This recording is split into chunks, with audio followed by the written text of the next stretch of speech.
We are back. And so, Jeremy, I'm going to jump straight in because I love the question today. And so, Jeremy, I need to know, what is the most memorable request that you have ever received from a church member on that the church needs to start or do something? So what is the most memorable experience you have of a member requesting the church to start something? I told Vick, I'm like, man, you're going to make me like hurt somebody's feelings with this question. I doubt this person watches this podcast or listens to this podcast though. So I won't say the name. I won't say the church. Okay. It's out there now, but, we got a request one time to start a clown ministry. No. Yeah. Are you serious? This is turning out way better than I originally anticipated. I hope this question would be good, but this is actually turning great. Say more. There's a community of clowns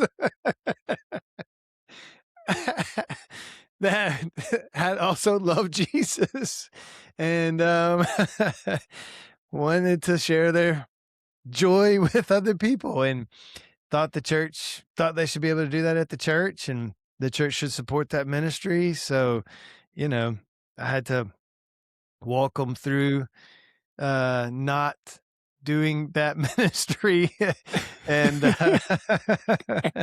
not publicly. Why does everybody want their ministry publicly promoted? I was ready to see you get up there in the announcement slide before the sermon, ready to talk about Cross Point's clown ministry. And so, which I did not say it was Cross Point, by the way. I did not say it was Cross Point. Don't put that. We'll leave that unnamed, but here's the thing. Like, everybody thinks the preacher has way more power. That people are listening to you in your announcement time way more than they actually are, So everybody wants something announced. But yeah, the clown ministry, love those people. Great heart for the Lord and for bringing joy to people's lives. That's right. Hey, and today's podcast is about how do you handle when somebody comes up to you wanting to start a clown ministry in a way that you don't have to own it as a program, and we could actually support the clown ministry in a different way. So we're gonna find a way to get both things in it. So that's today. Love the starter there. Thank you for that, Jeremy. That was great. Yeah. And so today's podcast all about how could owning less as a church actually lead to more ministry impact. And I really that story right there, Jeremy, I think it really nails a tension that pastors also often have. Like, how many times do people come to you saying, hey, I want to start, can we start this specific ministry? Can we get this new initiative going? Can we do this event? Why didn't our church serve this community or this people or this demographic better? And there's just always are people having these new requests for new ministries. And like, on one hand, like, that's great. Like, glad that they care, but also like, okay, announcement time at the church cannot be 35 minutes, guys. Like, there's a finite amount of resources, of time. So can you speak more to the tension you feel as a pastor around that dynamic? It's not even just as a pastor. To me, it's as a people pleaser, So for me to say no to somebody and feel like I'm letting them down is like an emotional drain for me. So anytime someone comes with that, I'm like, oh no. So yeah, I don't want to let them down. I don't want to discourage their passion for the ministry that they have or the people that they want to reach. That's the very thing I'm trying to encourage them to do. So yeah, the tension is we can't do everything. And also I feel the tension of, I get to set the direction and vision of the church with the leadership of the church. They don't get to set the vision and direction of the church. And so I understand like there's a power dynamic there. They've sat back and listened to my vision or our vision this whole time. And now they have a vision and it feels like I'm not supporting it. So there's just all kinds of tensions. Yeah. I mean, I always am just like, I love that somebody cares enough to like they want to reach the clown community. Like they Yeah. want to reach the nursing home. They want to reach the, you name it, the cycling demographic in the community or the frisbee golf, whatever it looks like. I think it's disc golf. I think I just offended that community. Sorry. The disc, like, I love that you have that passion, but Mhm. also like, how I already feel like my church has so many programs. Like, I mean, if we took every one of those, like, good night. Like, how do we even function? Our calendar is full as is. I can't imagine if every ministry got an event that they wanted, like, and so that tension, I think, is real. And so I think the question is, how do we start to alleviate that, right? Yes, yeah. How do we say no to the person and feel good about it? That's right. Now, if we and how do we say where they feel good about it? I don't know if that's possible to answer today, but we might be able to try. And I so think I we'll think we're see. good. I think we got it, Vic. I think you're gonna tell us this answer.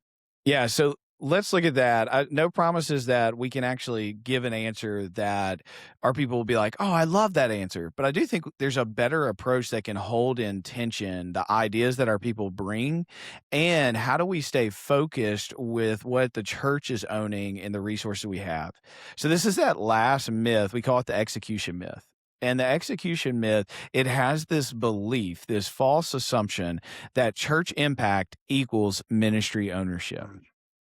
And it's when you think about, I mean, just think in your church, let's for simple math here.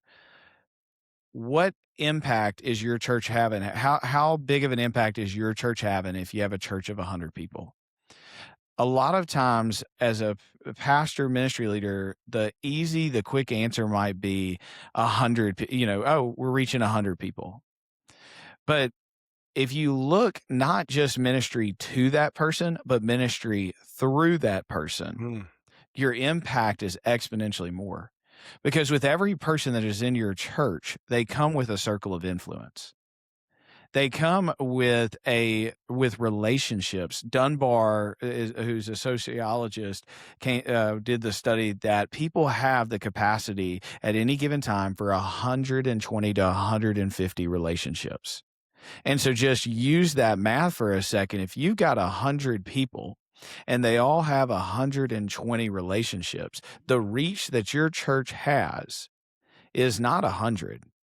It's actually, what is that? 12,000? Did I get that right? 120. Did I carry enough zeros there? Yeah, Let's yeah. see. Uh, 10 would be 1,000, yeah, 12,000. 100. Yes, 12,000. Okay. Whew, had to question it again. And so but your reach as a church is actually 12,000. But you have to change how you view ministry. Ministry is not just what your church owns. It's not just what you do with your church members. But actually, if you start to see that your impact is not only in the ministry you own, but it's in the ministry you activate, then everything changes Mm. because you realize, hey, it's not just what happens in our church building to our church members, but how are we equipping our people to then go out and reach their circles of influence? Now, when somebody comes to you, if you have this new frame of reference and you don't feel the pressure to own everything, what you can look to is somebody to say, "Hey, that may not be the church's programming, but it actually is something that you are called to reach." I remember Robbie did a version of this. He had somebody come and say they wanted to start a biker ministry.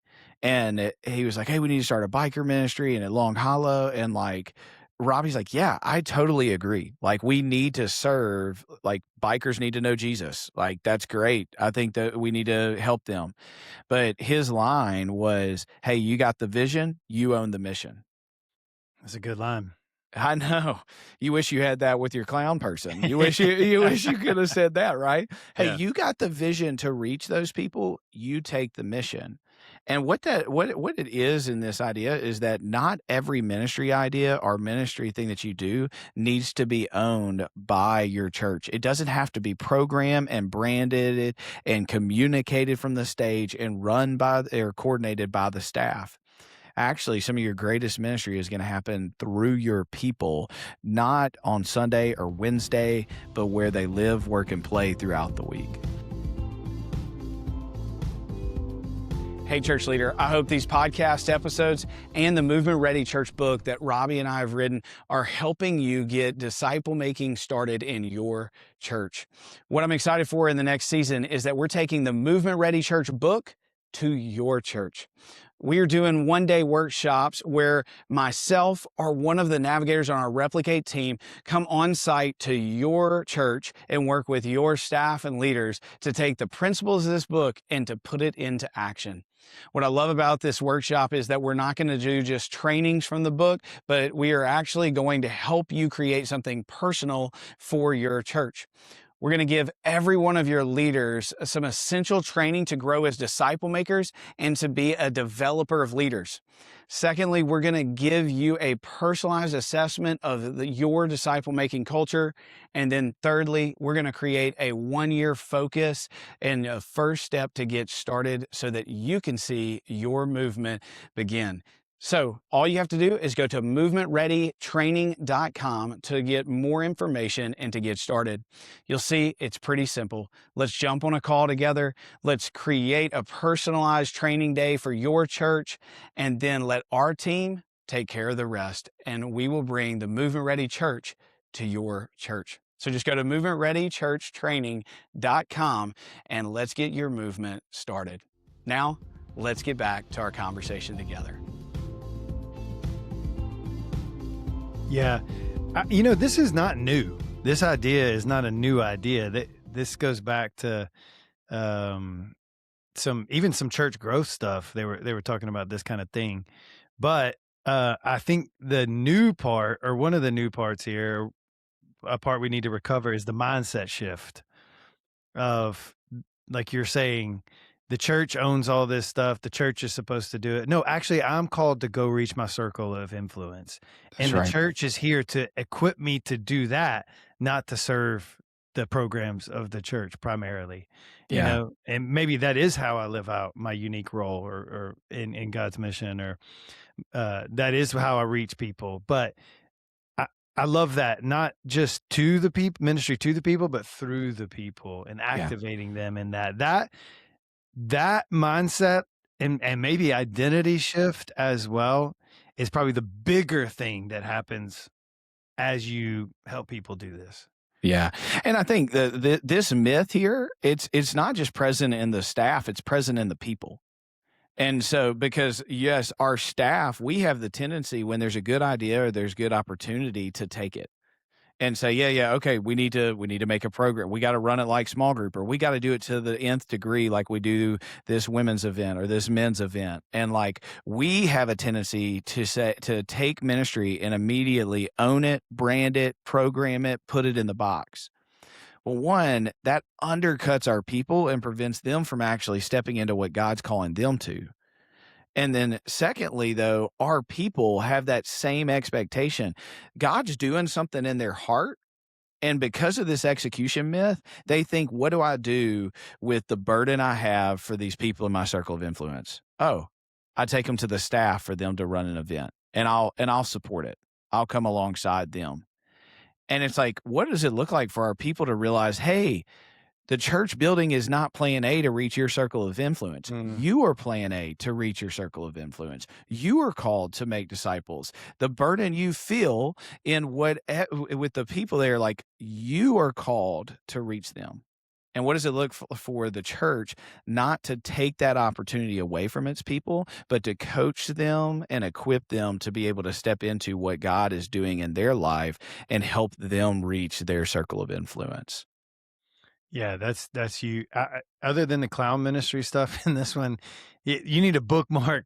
Vic, you're dropping some gold right here, brother. That's super good stuff in those lines, that mindset shift. But even getting our staff to have that mindset shift is a reprogramming, That's right. So how do we do this practically? Yeah. Like is there a, is it just simply, no, you go do it? Yeah. That might be it, or is it like "Hey, actually, we wanna help you develop this so that then you can go do it." Like, how do we Yeah. live this out practically? Yeah, we've kind of been talking about it a little bit already, but it's this idea, it's the kingdom circle concept. Mhm, And this right here, I think was the huge aha for me. The kingdom concept is the key to actually mobilizing your people to ministry outside the walls of the church. Every church, or not every church, sorry. It's just a very pithy phrase of, hey, we want our people to live sent. Like mhm, churches love that phrase, but they actually don't know how to help them do that. So it's just a nice phrase that people say, yeah, like I need to live sent, but like, how do we equip our people to do that? And so the Kingdom Circle tool that we work through in the book, and we do a lot of training around, is simply this: that every person in your church is called to bring the kingdom of God into their circle of influence. Every person in your church is called to bring the kingdom of God into their circle of influence. And that right there, if we can get that principle, this idea of a kingdom circle to our people, and if that becomes the goal for our discipleship strategy, if that becomes the goal, is that let's look and get every single person reaching their kingdom circle. Now, whenever people come to us with the idea, you're able to look and say, hey, that's probably not a church program, but that is your kingdom circle. mhm, And when our staff looks and says, "Hey, the win is when we are equipping and sending our people out to reach their kingdom circle." When that becomes the new finish line, that becomes the new goal, now everything changes when all these ministries come to mind. There's 2 ways we approach it. It may be something that we program in the box, or more commonly, it may be something that we equip people to reach their kingdom circle. And ultimately, that's how the early church spread. If we, Jeremy, you and I are writing about it right now, all through the book of Acts, the early church reached everyone everywhere because each member reached someone somewhere. It just in Acts 8, you look when when the movement spreads beyond Jerusalem, the apostles, the preachers, the key leaders stay there, everyone else scatters. mhm. Look at how many names, I mean, how many names in the book of Acts can not only do we not know who they are, we definitely can't say them. That's probably why. No Right. preacher wants to have to get up and say some of the names that Paul writes at the end of his letters. There's so many names of people that we don't know the stories behind, but they were just everyday people reaching their kingdom circle. And so I think that is where we got to get our people to realize that ministry happens not just through our programming, but through our people where they live, work, and play. And so, and I know that's been huge. You guys, I'm saying the principle, you guys live that super well. And so maybe share a little bit from your vantage point as you made that shift probably 4 or 5 years ago. You started doing this 2-day training, helping people get that plan to make their kingdom circle to reach their kingdom circle. What have you learned over the last few years around it? And maybe what are you seeing? Yeah, I mean, just as you're talking, it's just the Great Commission, getting our Yeah. people to make an impact in their kingdom circle. That's Yeah. the Great Commission. This is not rocket science, but I tell you what, we didn't have was a way to help them identify their kingdom circle and then how they uniquely can reach their kingdom circle. Part of our mission at Crosspoint is people connecting people to Christ. That's the general call Yeah. of all of us to be a disciple maker. And then the second part is and their unique role in God's mission. Like it's God's mission. It is not Crosspoint's mission, Jeremy's mission, Vick's mission. It's God's mission that he's accomplishing through Jesus and now the body of Christ on this earth. We get to be a part of his mission and we have a unique role in that, which is an unbelievable privilege and makes people super valuable, not just made in the image of God, but with purpose and mission on the mission of God to reach their kingdom circle. People, when you tell people that, they're like, help me find that. That's purpose in life. This is meaning and fulfillment in life that they've never had or they've always heard about and never known how to get to. And so, like even the last part of our pathway is deploy, which in a military community works really well. Yeah. Deploy on mission. It used to be come meet, grow, serve. Serve became serve the church, not because we meant it to, but now it's like, no, the win here is you find your unique role and you're living into it. Whatever whatever that is, your unique way of reaching your kingdom circle and making disciples. So we do a 2-day intensive. Now we do it Saturday afternoon and evening, and then Sunday afternoon. And then we actually have a 7-week class, got a group that we do every semester where we walk people through this as well. And the 2-day intensive, pastors teach that. But the 7-week class, we have lay people who teach that with some video Yeah. teaching from our pastors. So even that is an equipping thing. We help them name 2 words that summarize their personal calling, their unique role in God's mission, 6 words that describe that, working through their unique people. How am I blanking on this? Their unique. Vic, you're gonna have to help me on this. I've done this so many times, and now I'm blanking on it. The unique Abilities, their story, passions, and abilities. Thank you for there it helping me is. I there. didn't help you at all. You got it. That's perfect. Their story, passions, and abilities, and they name these 2 words. They describe these 2 words, and then the cool thing is they develop a 30, 60, or 90-day ministry plan to begin to live into it. So not only have they named how the unique purpose that God has for them and his mission, but for the first time in their life, and this is one of the coolest moments of that whole weekend, they stand up and they tell us their unique role, the people they're called to reach, and the plan of how they're going to go reach them. They have a ministry plan for the purpose of God in their life. Most of them for the first time. Like one lady, her unique role, her unique role, her 2 words is rocking babies. And that sounds like what? How's that but she rocks these babies, she prays over them, she prays for their families and tries to minister to their families in the time that she has. And so like she didn't even have to go outside the church walls to do that. We got a kids ministry where she can That's rock right. babies all day long, you know? But it brings purpose to her everyday life, you That's know, right. and she's reaching the people that she has influence with. I could keep going with different 2-word things. My favorite is a story you have. One of my favorites is a story you had about excavating joy. Yeah, what the guy was discipling, his 2 words were excavating joy, and he's a quarry worker, and he just said, I feel like in life, life is a lot like the quarry, that you got to dig through the bad rock to find the good rock that's found in Jesus. And he said, and I feel like I'm really good at walking alongside people and finding the silver lining and pointing them to Jesus. Hmm. And when he could name that, and then when he then figured out who am I going to disciple, it changed. Like what was fun about this was Austin just 12 months before I remember starting a D group with him, and he was like, "Man, I've never read the Bible with other believers." And like we went through a year of learning that, and then when he could attach his unique role, his personal calling of excavating joy, and then we found the people that he felt called to reach, and so which were his neighbors, other guys in the neighborhood. He looked and was like, "Oh, I can do this."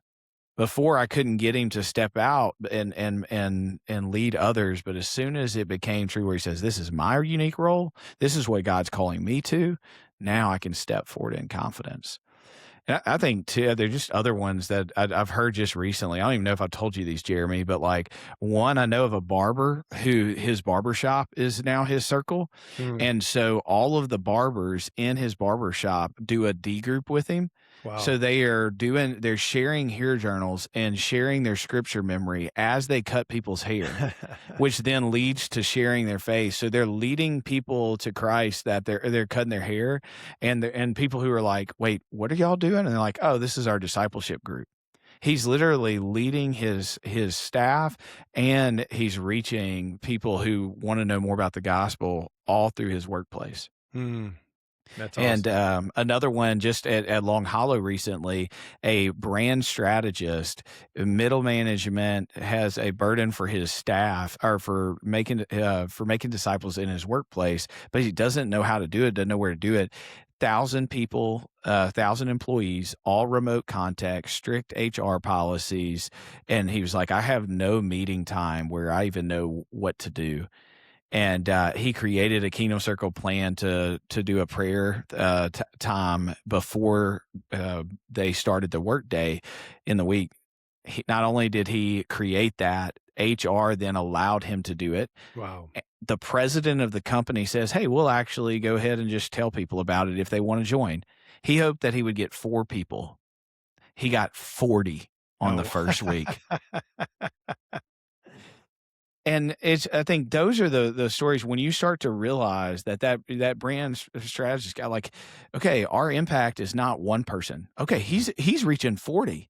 Okay, that barber's reaching 5. He's reaching 10. Like he's has 20 people, 30 people coming through every day. Like, I don't know, like, and you start to realize your impact's far greater than you ever imagined. Yeah. Uh, let's Go come ahead. back to where we started. Okay. When the guy comes to you and he says, "Hey, I think your church should start a clown ministry." In knowing what you know now and how you lead church now, how would you redirect them? How would you respond to that differently than maybe you did when you first met him? Um, yeah. Well, first off, I'd probably ask him if he'd been through Disciple Story. That's what we call the Kingdom Circle. I'd probably say, that's great. Awesome. Love your heart in that. Love to help you explore how to use that to reach the people around you. Something like that to start a conversation. Tell them about Disciple Story and the 2 words and explain that. Say we can help you develop a plan. And then I probably, now that I know Robbie's line, I'm dropping Robbie's line on him immediately. If you have the vision, you own the mission.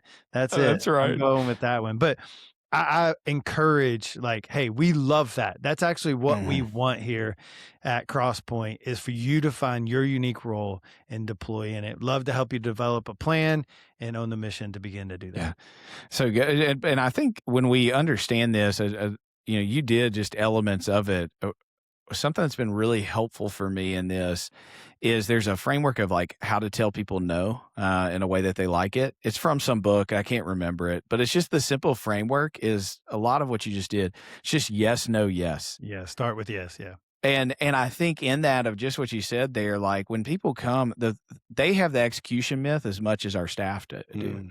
They have a burden and they think the only solution is the church programs it.